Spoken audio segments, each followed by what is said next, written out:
Hey everybody, bear with me because this is the first time I've ever used the screen capture software. Setting up reverb on a like headphone monitor for your singer. It's kind of a tricky process, especially if you've never done it before.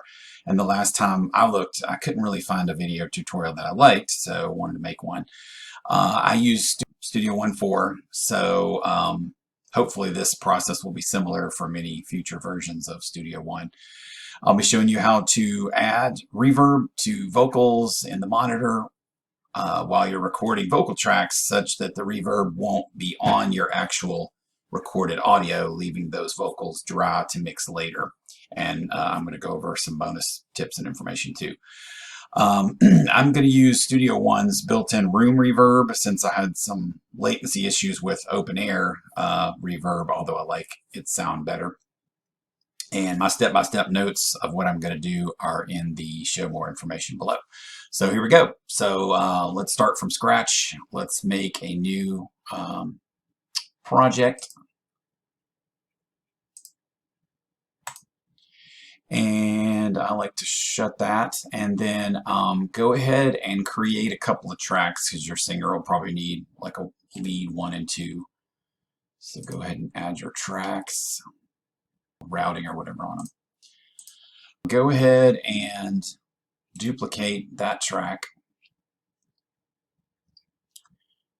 Duplicate track complete is probably safest. And then go ahead and turn on that for solo and recording. And you always need to have this little blue monitor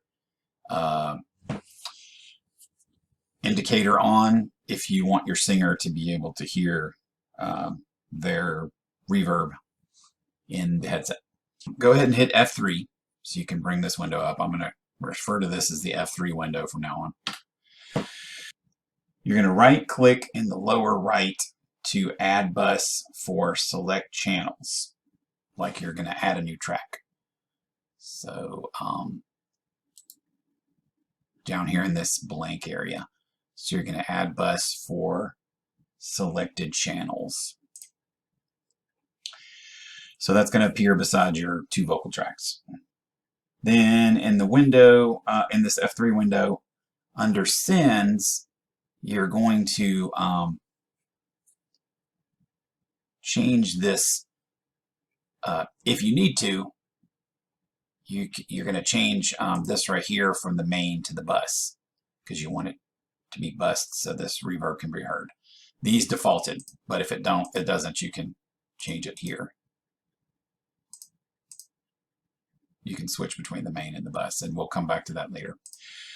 I like to name my bus. Double click down there, and you can call that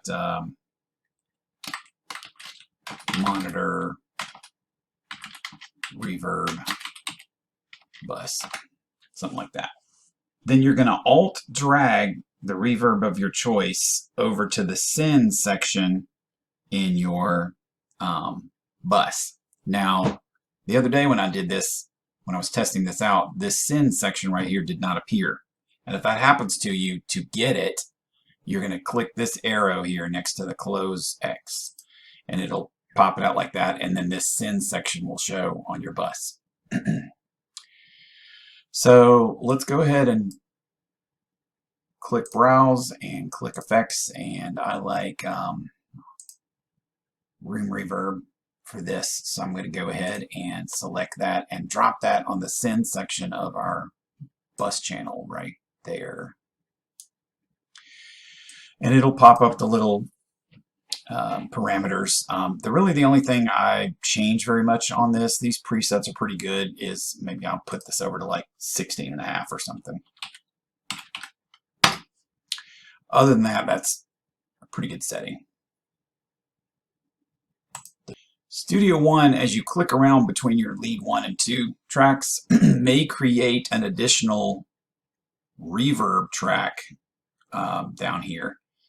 This is the first one it created, but it may create an additional reverb track for each of your vocal tracks. Just be aware of that. It's best to just leave those alone. Don't hide them. Don't mess with them. Don't delete them. Don't change anything on them. At this stage, you're going to leave your little blue on activated indicator on your on your bus. Let's make sure that's still on. Here's your bus. And your bus is indicated by the little fork symbol down here. Your reverb tracks and effects tracks are going to have a little FX on them, and then your vocal tracks are going to have a little audio symbol on them. That's how you kind of tell them apart. So yes, our effect is still turned on for this bus channel. And you need to have this down here in the lower left set to outputs, and you can turn off instrumental. If you need to, you can click this wrench over here to show your sends, and you'll choose sends Q mix. Make sure that right there is checked. And click away to get rid of that. That should pretty much do it. So then all you need to do is just come back here. If you need to, toggle these back and forth, and you would turn that on so your singer can record, turn that on so she can hear, and go ahead and record her. She'll hear the reverb in her monitor, but it is not actually being applied to the recorded audio. If you want to switch to the next track, let's say she's recorded past one and she has some overlaps, obviously you're going to turn that off, unsolo that, switch down here, turn all this on, and record her there. So it may or may not add an additional reverb track for each of your tracks that you're recording into. Now, you may be wondering, hey, my background singer now needs to do some overdubs, so do I need to create and do this all over again, rebus, all that? No. Let's hide this window.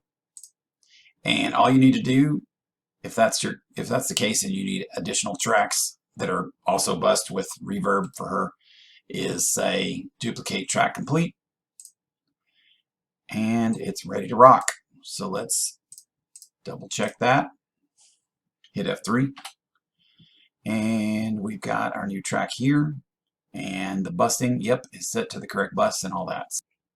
Now, just a note, if your reverb effects, if it changes and it starts to be too minimal or dried out, try removing the effect from the bus channel and re-adding it. And if, by the way, also if you start only hearing, if your singer only starts hearing their voice only in like their left or the right headphone, try exiting out of Studio One and coming back, because I had both of those issues while I was prepping for this tutorial. Now, to play back your vocal, when you play back what you've recorded, it's going to have the reverb on it. So you'll want to double check that it didn't actually go into the recording. So I'm going to pull up a song I did and prep for that, and I'll show you. So right now, F3, this track 1 is set to the bus, which has the reverb on it, which here's our bus. And there's the room reverb, and it's turned on. So you'll hear my little vocal example with the reverb.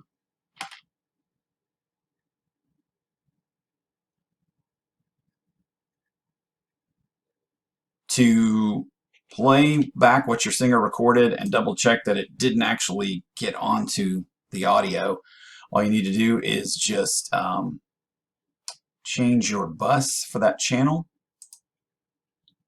to main and play it back again, and it should be dry. Go ahead and make sure to flip that back from main to bus in case she's going to come back and record some later in that track, and then just save your session.